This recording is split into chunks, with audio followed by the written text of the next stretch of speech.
तो आज हम काशी की धरती पर मौजूद हैं और वैसा काशी के लिए कहा जाता है कि काशी मोक्ष की धरती है और काशी उतनी ही अनंत और जीवंत है। तो उस जीवंत भाव को महसूस करना चाहती हूं एक बार जोरदार तालियों के साथ, क्योंकि हम काशी में मौजूद हैं। और साथ ही मंच पर स्वागत कर रही हूं डॉक्टर आरपी सिंह साहब का। आप चेयरमैन हैं अर्वाचीन हॉस्पिटल के। सिंह साहब, आपका भी बहुत बहुत स्वागत भारत 24 के मंच पर। सबसे पहले तो आपके अस्पताल का नाम जब मैंने देखा तो मुझे इस बात का एहसास हुआ कि बड़ा यूनिक सा नेम है ये। तो अर्वाचीन का मतलब क्या है जो आपने एक नाम के तौर पर इसका चुनाव किया? अर्वाचीन का शाब्दिक अर्थ है, थोड़ा सा माइक से पास में करेंगे। अर्वाचीन का शाब्दिक अर्थ है अत्याधुनिक। तो आप समझ सकती हैं कि वो अर्वाचीन के बारे में तमाम लोगों ने पूछा इसका नाम क्यों रखा गया। तो मुझे बहुत बार शासन में और अन्य जगहों में एक्सप्लेन करना पड़ा कि अर्वाचीन का मतलब होता अत्याधुनिक। तो इसे आप क्योंकि मॉडर्न बनाना चाहते थे और मॉडर्न तरीके से इसे आप विकसित करना चाहते थे, तो आपने सोचा कि इसका नाम अर्वाचीन रखा जाए। जी। अच्छा, अगर हम पूर्वांचल में बात करें तो पूर्वांचल में चिकित्सा क्षेत्र को और अर्वाचीन अस्पताल को क्या आप एक दूसरे का पूरक मानते हैं, जो एक दूसरे को पूरा करते हो? जी, हम पूरा प्रयास कर रहे हैं कि पूर्वांचल के लोगों को उच्च कोटि की चिकित्सा और निदान और पेशेंट का केयर दिए जा रहे हैं और उनको पूर्णतया विश्वास पैदा कर रहे हैं कि अस्पताल आपके लिए बहुत ही अच्छी और रीजनेबल दरों पर सर्विसेज दे रही है। और आगे अभी हम भविष्य में उनको जागरूक भी कर रहे हैं। चिकित्सा के लिए आप समय पर आइए। पूर्वांचल में लोग गंभीर अवस्थाओं में ही मजबूरी में चिकित्सा के लिए अस्पताल को चूज करते हैं। तो हम अपने निःशुल्क कैंप के और ओपीडी के माध्यम से जनमानस को अवेयर कर रहे हैं कि गंभीर बीमारियों में सिंपल दर्द भी हो उसमें आप तत्काल अस्पताल में आइए और उसका लाभ उठाइए। थोड़ा सा सिंह साहब और बताइए ना इस अस्पताल के बारे में। मैं थोड़ा सा और डिटेल में इस अस्पताल के बारे में समझना चाहती हूँ। कब आपने इसके बारे में सोचा? क्या आपके मन में ख्याल आया, जहन में ख्याल आया कि एक ऐसी सर्विस, एक सुपर स्पेशलिटी हॉस्पिटल, एक मेडिकल सर्विसेज की मैं शुरुआत करूं और फिर आप यहां तक पहुंचे? एक्चुअली जब प्रदेश में क्या पूरे देश में वर्ल्ड में कोरोना काल का संक्रमण चल रहा था, उस समय उत्तर प्रदेश सरकार में पशुपालन विभाग के निदेशक के पद पर कार्यरत था। उस समय हम लोग भी स्वास्थ्य सेवाओं में अपनी अहम भूमिका निभा रहे थे।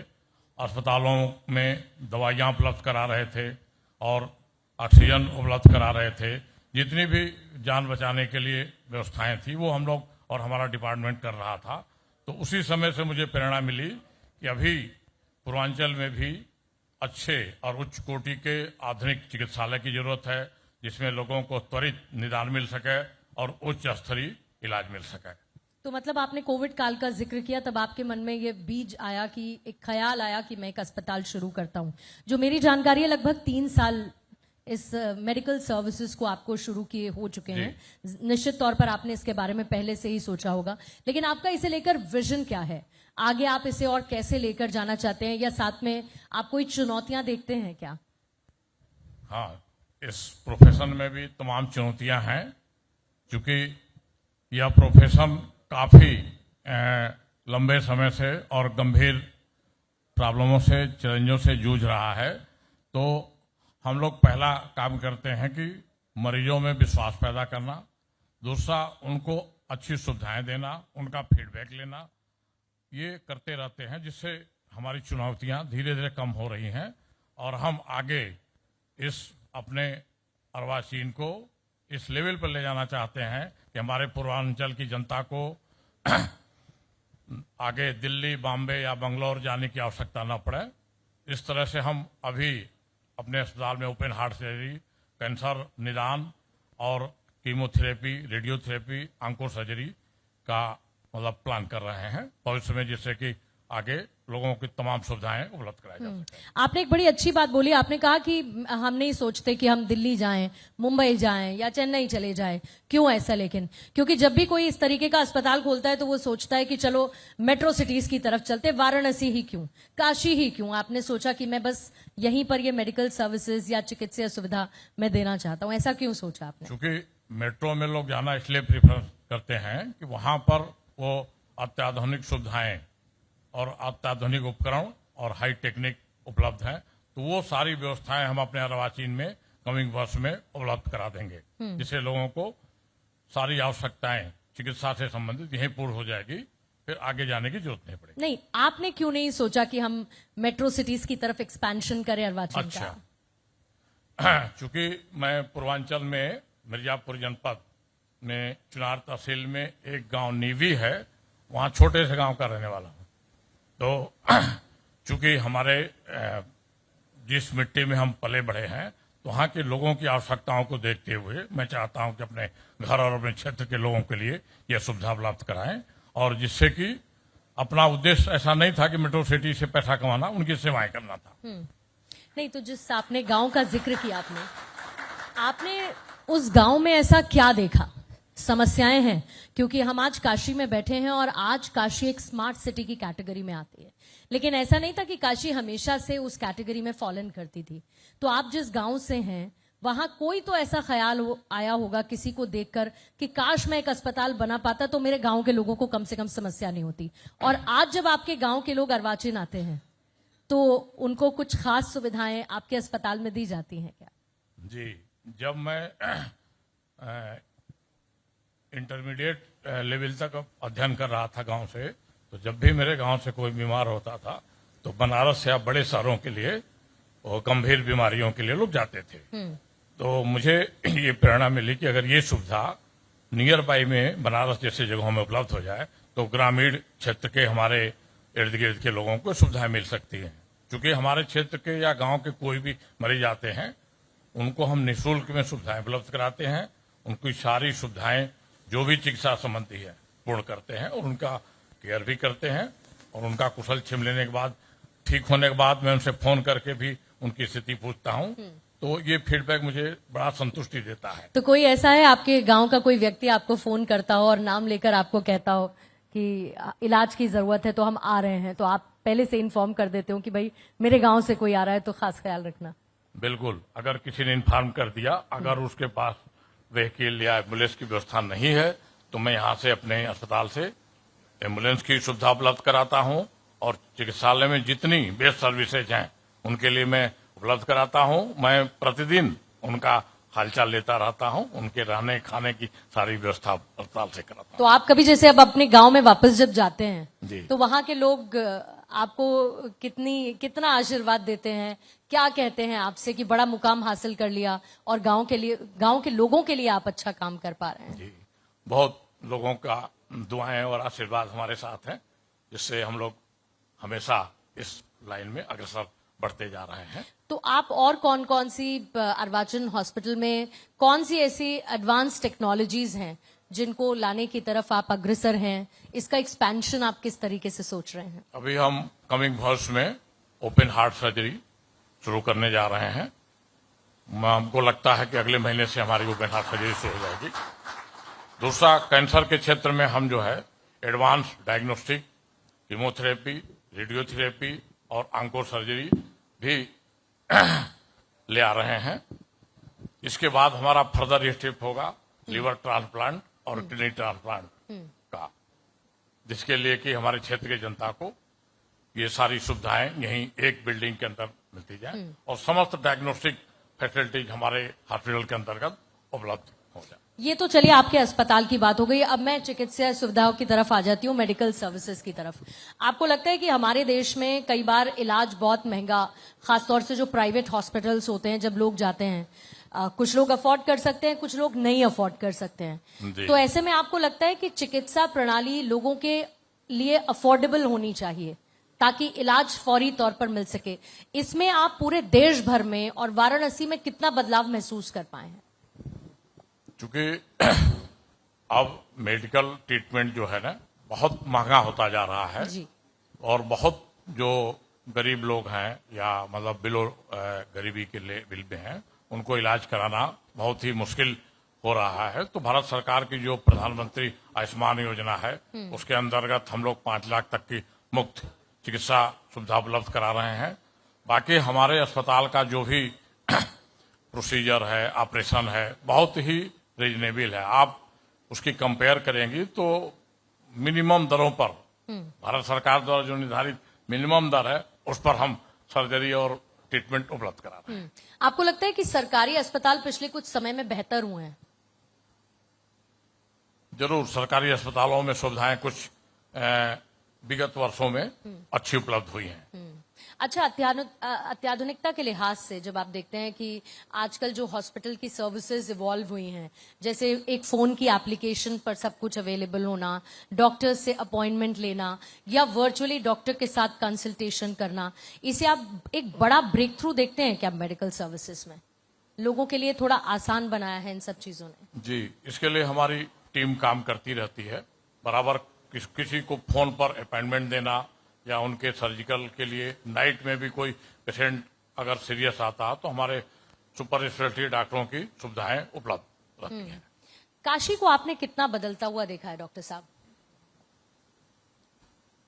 काशी को हमने बहुत शुरुआत से देखा है। हम लोग जब बहुत प्राइमरी स्कूल में भी पढ़ते थे तब भी बनारस को देखा है, अब भी बनारस को देख रहा हूं। अब बनारस काफी विकसित हो गया है। मुझे लगता है कमी भविष्य में क्यूटो की श्रेणी में आ जाएगा। जी, अच्छा, आपने आयुष्मान भारत योजना का जिक्र किया, आयुष्मान योजना का जिक्र किया, तो ऐसे में जेनेरिक दवाओं का जो कॉन्सेप्ट है वो अब सिर्फ भारत तक सीमित नहीं है।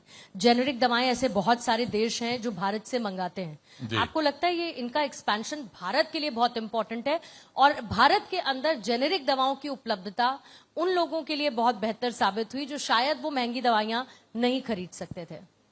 जरूर सर, मैडम, जेनेरिक दवाओं से लोगों को, गरीब लोगों को काफी राहत मिली है, क्योंकि दवाइयां वही हैं, उनके कंपोजिशन और इफेक्टिवनेस भी सिमिलर ही है जो ब्रांडेड दवाइयां हैं, तो उससे गरीब जनता को इलाज कराने में काफी राहत हुई है।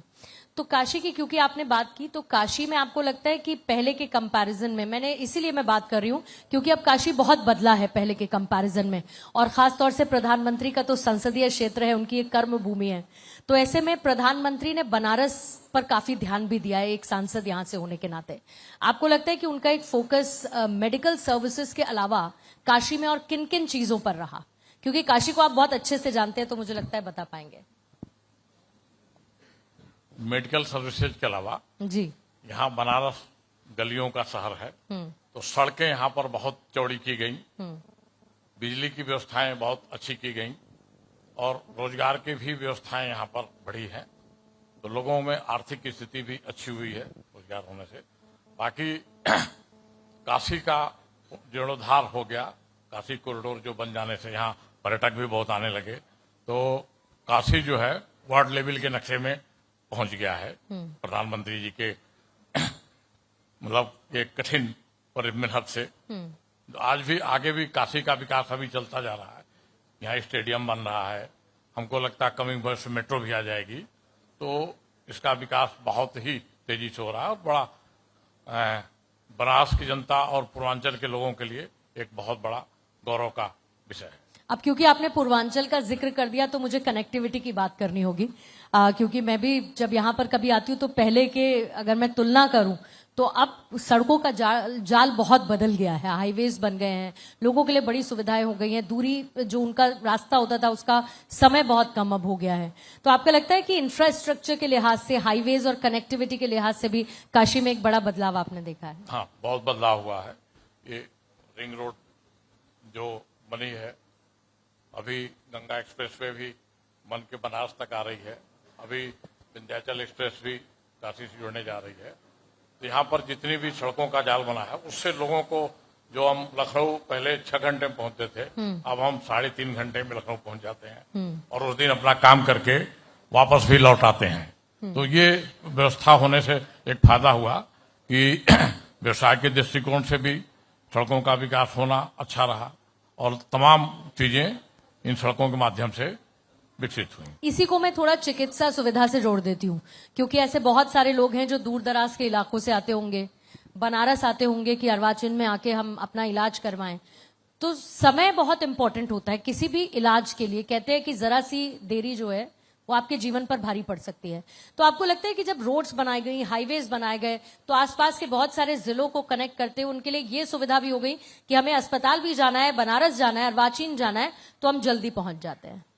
जी, बहुत से ऐसे मरीज होते हैं जिनके लिए घंटे या मिनट का भी महत्व होता है, तो इन सड़कों का जो जाल बना उससे अच्छा लोग कम समय में तुरंत अस्पताल पहुंच जा रहे हैं, उसकी जान बच जा रही है।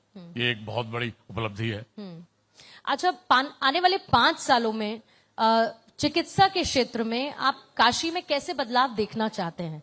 एक आपका विजनरी थॉट होगा कि हम काशी को इस तरीके से मेडिकल सर्विसेज के लिहाज से ये बदल जाए तो बड़ा अच्छा होगा। वैसे चिकित्सा के क्षेत्र में काशी निरंतर बदलाव हो रहा है, क्योंकि यहाँ पर बहुत बड़े बड़े 200-300 बेड के चिकित्सालय खुल रहे हैं। तो यहाँ पर अभी भी मतलब मरीजों की संख्या दिन प्रतिदिन बढ़ती जा रही है। इसलिए बढ़ रही है कि जो हमारी लाइफ स्टाइल है, जो हमारा खान पान है, उससे हर घर में 1 या 2 रोगी निश्चित तौर से है। तो बनारस में चिकित्सा का एक हब हो गया है। आप भोजूबीर साइड या इधर अखरी बाईपास कर मेरे अस्पताल की तरफ जाएंगी तो 200, 300 अस्पतालों का क्लस्टर है। तो इस व्यवस्था में सभी अस्पताल रोगियों का अपनी क्षमता अनुसार इलाज कर रहे हैं। तो पूर्वांचल की जनता को बनारस में एक बहुत बेहतरीन चिकित्सा की सुविधा उपलब्ध हो जाएगी कमिंग भविष्य में। और क्योंकि आपने कहा कि आप काशी से बाहर नहीं जाना चाहते, आप यहीं पर अपने अस्पताल को बड़ा करना चाहते हैं, यहीं पर आप अत्याधुनिक सुविधाएं भी देना चाहते हैं, तो इतना तो मैं समझ चुकी हूं कि आप जमीन से जुड़े हुए व्यक्ति हैं। लेकिन अगर जमीन से जुड़े हैं तो काशी में जब कोई होता है, कहते हैं कि शिव की नगरी है, तो वो अपने आप में अध्यात्म और अपने आप में सनातन को लेकर चलता है। तो आप कैसा महसूस करते हैं कि ये भूमि आपकी भी है और आप सनातन और अध्यात्म के साथ उतना ही जुड़ाव महसूस करते हैं? काशी वैसे भी सनातन के लिए बहुत प्रसिद्ध और विश्व स्तर पर इसका नाम है। तो काशी दिन प्रतिदिन मतलब ये सनातन और वो धर्म को आगे बढ़ा रही है। अभी जो कॉरिडोर बना है, इससे इतने दर्शनार्थी भारत में आ रहे हैं कि सनातन मेरे ख्याल से आगे बहुत ही मजबूत हो जाएगा।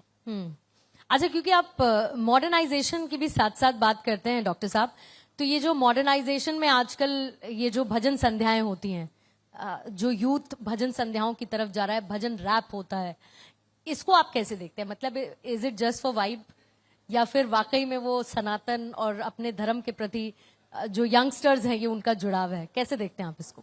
ये हमारे सनातन का प्रभाव है। जो हमारा यूथ जो है इस से जुड़ रहा है और उनका रुझान बढ़ रहा है, तो वो संस्कार और सनातन का ही प्रभाव है, जिससे हमारा युवा दूसरी दिशा में न जाके अपने धर्म के प्रति आस्था में अग्रसर हो रहा है।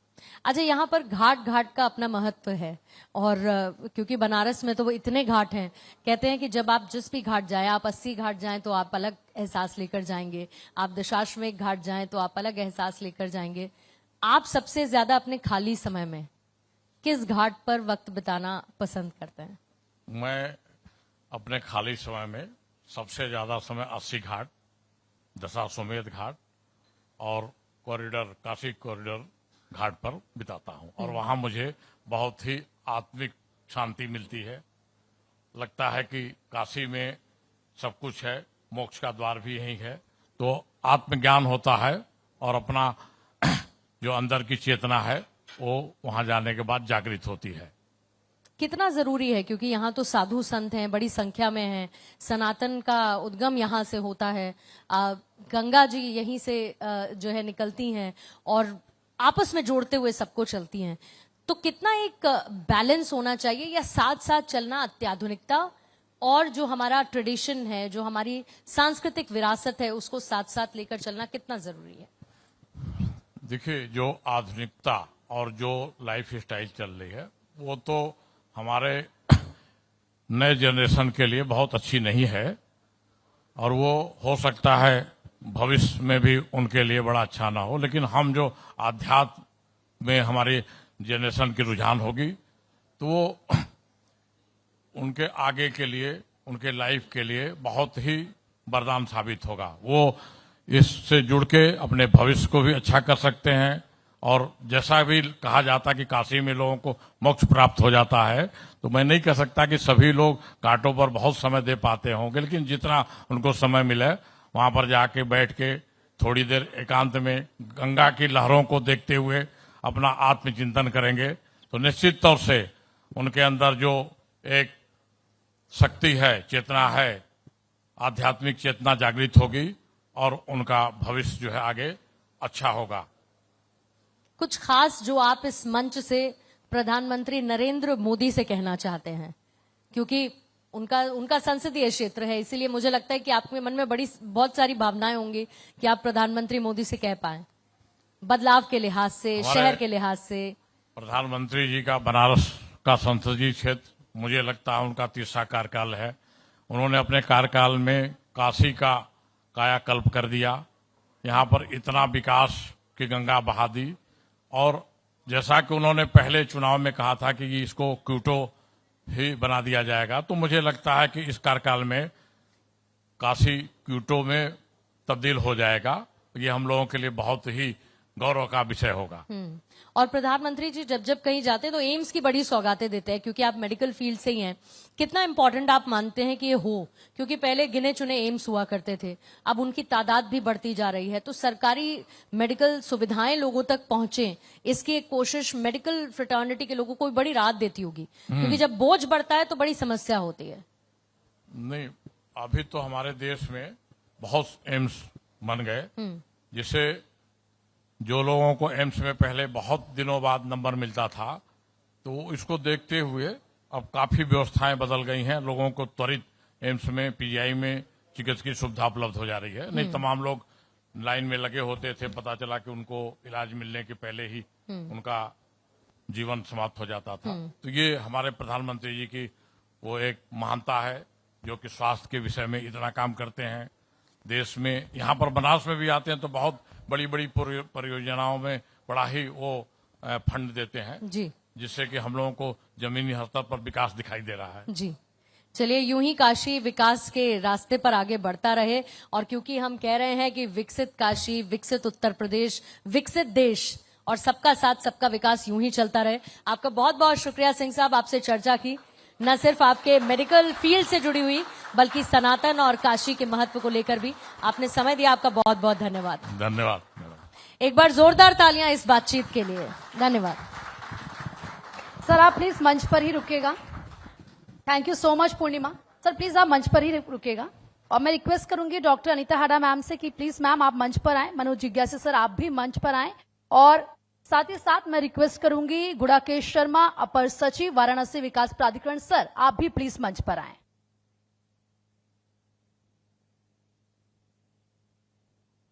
सबसे पहले मैम सर मेरी रिक्वेस्ट है कि गुड़ाकेश शर्मा सर का आप वेलकम करें बुके भेंट करके, और जोरदार तालियां हो जाए। तालियों की गड़गड़ाहट नहीं कम होनी चाहिए। ये सम्मान इसी तरीके से चलता रहेगा।